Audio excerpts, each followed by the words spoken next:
right, so let's dive into this assignment and really figure out how to not just complete it, but like really make it stand out. Yeah. You really want to show that you understand the material and you can apply it. Yeah. And you've got two key tools to do that. Mm-hmm. The grading rubric and the project template. Okay. And guess what? They're actually designed to help you succeed. Yeah. If you know how to use them. It's fascinating how often these documents are seen as just hurdles, when they're really more like a treasure map. Yeah. They're pointing you towards exactly what's needed. Exactly. I get that rubrics can be confusing. Right. But this one is pretty clear. Mm-hmm. It breaks everything down into 4 main areas. Right. Business case for learning, Mm-hmm. learning resources, Yep. expenditures, Yeah. budget, Yeah. overall organization, Mm-hmm. and clarity. Okay. Each one is worth 25 points. And that equal weighting is crucial. Yeah. You can't just ace one area and ignore the others. It's about demonstrating a well-rounded understanding across all those criteria. So how do we make sure we hit that exceptional level for each one? That's where we want to aim, right? Absolutely, and the rubric spells it out for you. Yep. Let's take business case for learning as an example. Okay. An exceptional project doesn't just state a need for training. It digs deeper. It presents a compelling argument, Okay. supported by data, Mm-hmm. that connects the learning goals directly to organizational needs Right. and anticipated outcomes. So it's not enough to just say, hey, we need a leadership training program. Right. We need to back that up with solid justification. Exactly. Now imagine a competent project. Okay. It might simply list some generic leadership qualities without tying them to specific organizational challenges or demonstrating how those skills will lead to measurable improvements. Right. That's the difference. I see. It's about going beyond the obvious and really demonstrating a thoughtful analysis. Yeah. But how do we ensure we're on the right track? Mhm. That's where the template comes in, Yeah. right? The template is structured to directly address those rubric criteria. Look at the sections in the template. Business case for learning, learning resources, expenditures, and budget. Mm-hmm. They match up perfectly. Oh, wow. It's almost like they're giving you the building blocks for success. So instead of staring at a blank page, we can use the template as a guide to make sure we're covering all the bases. Mm-hmm. It's a framework to help us organize our thoughts and ensure we're addressing all those key points the rubric is looking for. Precisely. Yeah. Think of it as a scaffold to help you construct a well-structured and comprehensive project. Okay. But remember, it's not just about filling in the blanks. Right. It's about using the template as a thinking tool Yeah. to analyze the material, Uh-huh. make connections, and present a compelling argument. All right, so we've got this roadmap, but there's still some twists and turns. Sure. For example, the template asks for a cost-benefit analysis, breaking down both tangible and intangible elements. Tangible costs. I get things like software or materials, but intangible costs, what are those? Intangible costs are things that don't have a clear dollar amount attached, Okay. but still represent a real expense. Okay. Think about the time your staff spends away from their regular duties while attending training. Yeah. That's time they could be dedicating to other tasks, contributing to the organization's output. Right. It's a real cost, even though it doesn't show up on a budget spreadsheet. Wow, that's a perspective I hadn't considered before. Yeah. It makes me realize there's a lot more depth to this analysis than I initially thought. And that's why the template is so valuable. Yeah. It pushes you to think critically and consider all angles. So it's not just about following instructions. It's about using the template to guide our analysis and ensure we're addressing all the nuances the rubric emphasizes. Exactly. And remember, the template even directs you to specific pages in your textbook and Appendix B. Oh, right. These are not random references. Okay. They offer valuable context and examples that can help you flesh out your analysis and support your arguments. It's like they're saying, we're giving you all the resources you need now. Go make something amazing. Exactly. But let's be honest, sometimes even with all the resources, we hit roadblocks. Sure. What are some common pitfalls you see students stumble into when using the rubric and template? One of the biggest mistakes is getting so caught up in trying to hit specific point values that they miss the bigger picture. They lose sight of what the rubric is actually asking for in terms of quality, depth, Okay. and insight. So it's not just about ticking boxes. It's about demonstrating a genuine understanding of the material and using the template to showcase that understanding. Precisely. And that's where the real learning happens. Okay, so we've got a handle on the rubric and the template. There are guides, not our enemies. Right. But how do we actually use them to create exceptional content for the assignment? That's the part where I sometimes get stuck. That's where we move from understanding the structure to really flexing those creative muscles. Think of it like this. The template provides the framework, the blueprint for your project. Okay. But you get to choose the materials, the style, the details that make it truly unique and reflect your understanding. So it's like we're building a house. Right. We have the foundation and the framing, but we get to decide what kind of roof it has, the color of the paint. Right. All those finishing touches that make it our own. That's a great analogy. And just like building a house, you wouldn't want to just slack on any old materials. You'd want to carefully select high-quality elements that contribute to the overall aesthetic and functionality of your home. Right. You want something that's both beautiful and structurally sound. So how do we translate that to the assignment? What are some high-quality materials we can use to build out our project? First, think about your audience.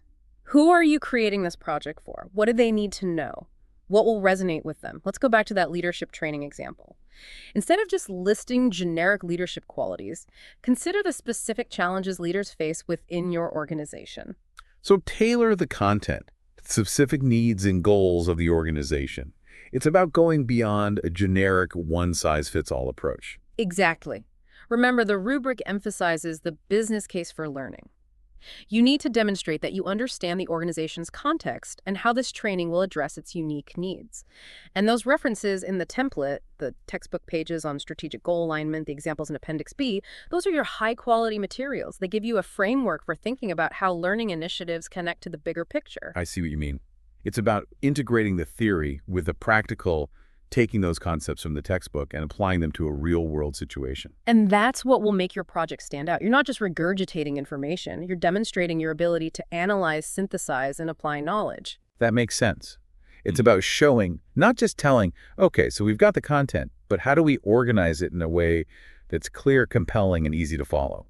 Think back to that overall organization criterion in the rubric. It's worth 1/4 of your grade for a reason. A well-structured project is like a well-told story. It has a clear beginning, middle, and end. It guides the reader through your arguments in a logical way, and it leaves them with a lasting impression. So it's not just about dumping information on the page. It's about crafting a narrative, building a case. Precisely. The template can help you with this too. Notice how it's divided into distinct sections, each with its own purpose. Use those sections as guideposts to structure your content and ensure a logical flow. It's like having an outline for a paper. It keeps us on track and helps ensure we're building a cohesive argument. Exactly. And within each section, think about how you can use headings, subheadings, bullet points, and visuals to break up the text and make it more visually appealing. Oh, visuals. That reminds me, the template also has a section for learning resources, expenditures, and budget. It asks for a cost-benefit analysis, breaking down both tangible and intangible elements. We talked about intangible costs earlier, but what about intangible benefits? Those seem even trickier to quantify. They can be, but that's where you get to showcase your analytical skills. Let's say your leadership training program aims to improve communication and collaboration. How might those improvements translate into tangible outcomes for the organization? Well, better communication could lead to fewer misunderstandings, which could reduce errors and increase productivity.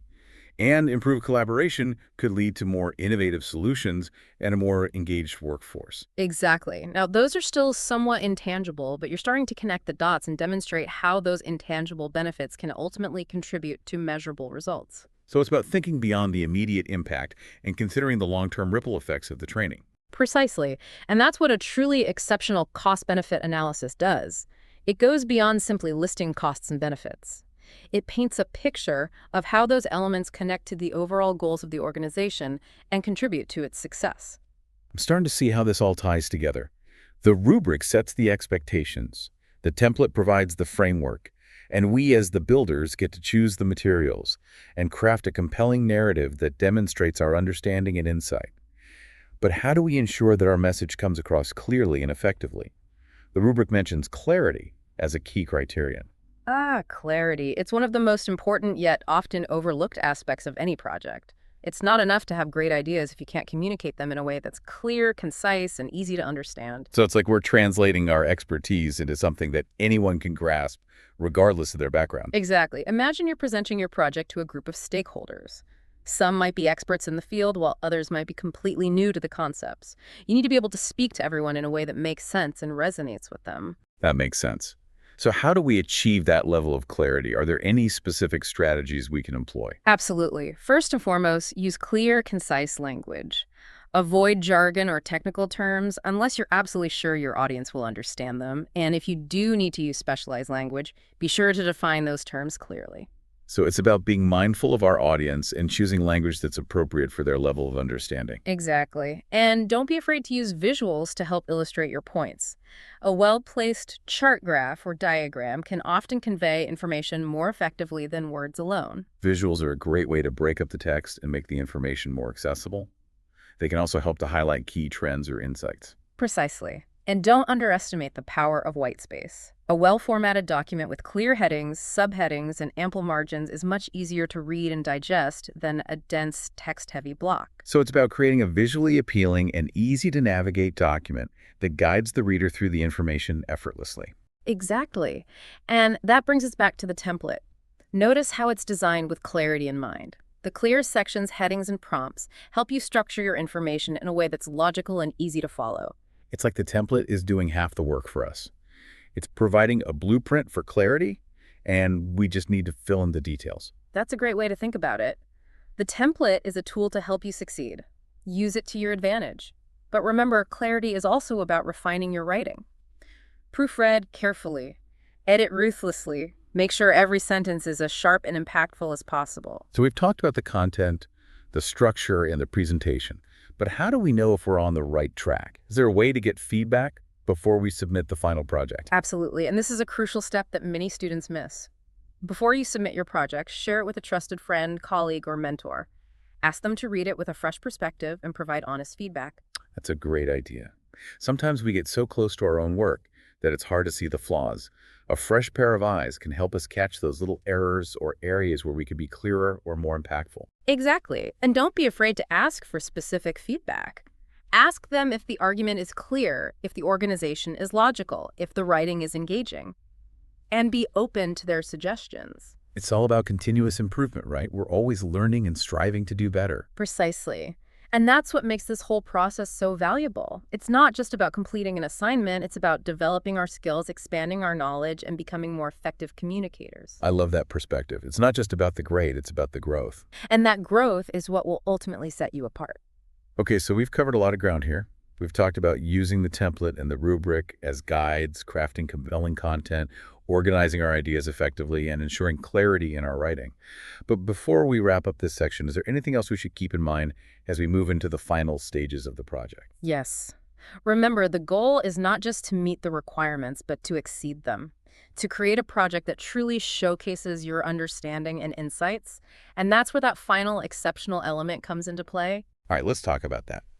How do we take our project from good to great? What does it take to really wow the reader and demonstrate a mastery of the material? That's where you get to really shine. It's about taking ownership of the material and going beyond simply answering the questions in the template.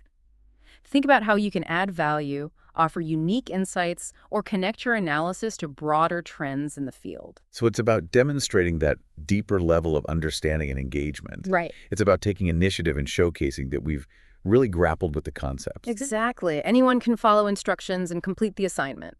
But what sets an exceptional project apart is that spark of originality, that willingness to push the boundaries and demonstrate a genuine passion for the topic. It's about bringing our own unique perspective to the table and using our creativity to make the project stand out. But where do we find that spark? How do we go beyond the expected?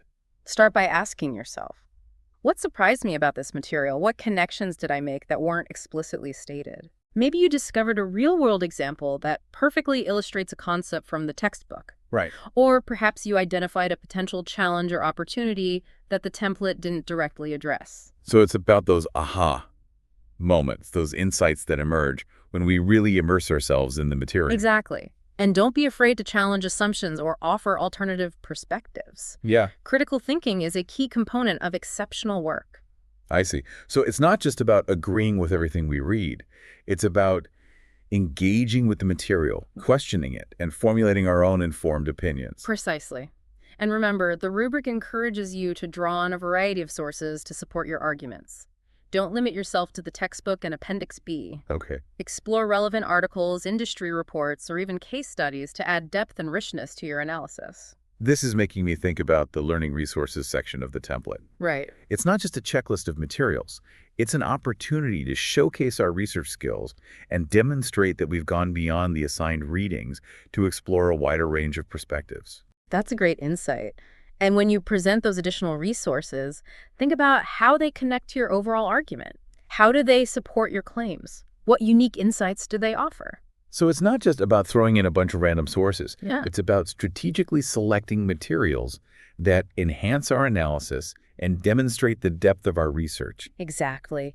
And when you synthesize information from multiple sources, you're demonstrating a higher level of thinking. Yeah. You're showing that you can analyze different perspectives, identify key themes, and draw your own conclusions. This is really making me rethink my approach to the assignment.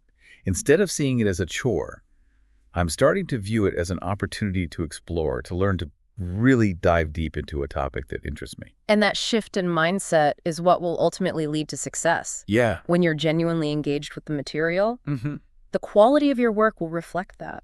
I love that. It's about finding that passion, that intellectual curiosity, and letting it guide our research and analysis. But even with all this enthusiasm, I know some people might still feel intimidated by the prospect of creating something exceptional. What advice would you give to someone who's feeling overwhelmed or unsure of where to start? First, take a deep breath. Remember, the template and the rubric are there to support you. Break the assignment down into smaller, manageable steps. Start by thoroughly reviewing the rubric and the template, highlighting key criteria and instructions. Okay, so start with the foundation, understand the expectations, and then build from there. Exactly. Then dive into the research. Explore the textbook, Appendix B, and any additional resources that pique your interest. As you read, take notes, highlight key insights, and start brainstorming connections and potential arguments. So it's about actively engaging with the material, not just passively reading it. Absolutely. And don't be afraid to ask questions. If something is unclear, reach out to your instructor or classmates for clarification. Remember, learning is a collaborative process. That's a great point. It's okay to ask for help. We don't have to figure everything out on our own. And once you feel like you have a good grasp of the material, start outlining your project. Use the template as a guide to structure your thoughts and ensure you're addressing all the key criteria. So it's about transforming those initial notes and ideas into a coherent and organized plan. Precisely. And as you flesh out your outline, start incorporating those aha moments, those unique insights and connections you've discovered. So it's about weaving our own voice and perspective into the fabric of the project. Exactly. And finally, don't forget to revise and edit your work carefully. Proofread for grammar, clarity, and flow. Make sure your writing is engaging, persuasive, and error-free. So it's about polishing that final product, ensuring that it shines. And remember, even after you submit the assignment, the learning doesn't stop. Reflect on the process. What did you learn? What challenges did you face? How can you apply those lessons to future projects? So it's about embracing the journey, the growth, and the continuous pursuit of knowledge. Precisely. And that's what makes learning so rewarding. I think we've covered just about everything today. We have. We've gone from feeling intimidated by the rubric and template to seeing them as valuable tools for success. We've explored strategies for crafting compelling content, organizing our ideas effectively, and ensuring clarity in our writing. And we've even touched on that extra spark of originality that can elevate a project from good to great. But before we wrap up this deep dive, I want to leave our listener with one final thought. Remember, this assignment is an opportunity, not an obligation. It's a chance to explore, to learn, to demonstrate your understanding, and to showcase your potential. Embrace the challenge, own the process, and let your curiosity guide you. I love that. So to our listener, as you embark on this assignment, remember you're not just fulfilling a requirement. You're embarking on a journey of discovery. And who knows, you might even surprise yourself with what you're capable of achieving. Until next time, keep diving deep.